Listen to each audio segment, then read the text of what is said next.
રાજકોટ જિલ્લાના ઉપલેટામાં સમસ્ત મેમન જમાત દ્વારા ઉપલેટા કોટેજ હોસ્પિટલ ખાતે ચાલતા કેમ્પના તમામ ડોક્ટરો તેમજ ટ્રસ્ટીઓને સન્માનિત કરવામાં આવ્યા. ઉપલેટામાં કોટેજ હોસ્પિટલ ખાતે ચાલતા સૌરાષ્ટ્ર સર્વોદય કેમ્પના દાતાઓ તેમજ કોટેજ હોસ્પિટલના ડોક્ટરો તેમજ દેશ વિદેશથી પધારેલા ડોક્ટરોનું ઉપલેટા સમસ્ત મેમન જમાત દ્વારા સન્માન કરવામાં આવ્યું. આ કાર્યક્રમમાં ઉપલેટાના મેમન જમાતના ટ્રસ્ટીઓ તમામ સભ્યો હોદ્દેદારો આગેવાનો ઉપસ્થિત રહ્યા અને કેમ્પના દાતા અને ડોક્ટરોનું શાલ ઓઢાડીને સન્માન કરવામાં આવ્યું અને સાથે અલ્પાહાર રાખવામાં આવેલ. ત્યારે કોટેજ હોસ્પિટલના ડો. ખ્યાતિબેન કેશવાલા દ્વારા સમસ્ત મેમન જમાતનો આભાર વ્યક્ત કરવામાં આવ્યો.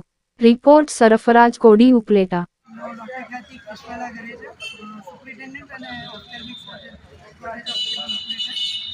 આજે અમને સમસ્ત મેમન સમાજ દ્વારા સૌરાષ્ટ્ર સર્વોદય ટ્રસ્ટ અને પટેલ હોસ્પિટલ બંનેને અમને અત્યારે સન્માનિત કર્યા છે. એના માટે અમે બહુ એમનો આભાર માનીએ છીએ અને આવકારીએ છીએ. અમે એમનો જે સહકાર મળે છે કેમ્પમાં એના માટે અમે બહુ આભારી છીએ એમના, અને થેન્ક યુ કે આવી રીતના જ અમારી જે ટીમના જેમ કામ કરી શકીએ એના માટે અમે પ્રાર્થના કરીએ છીએ કે આગળ આવી રીતના ચાલતું રહે.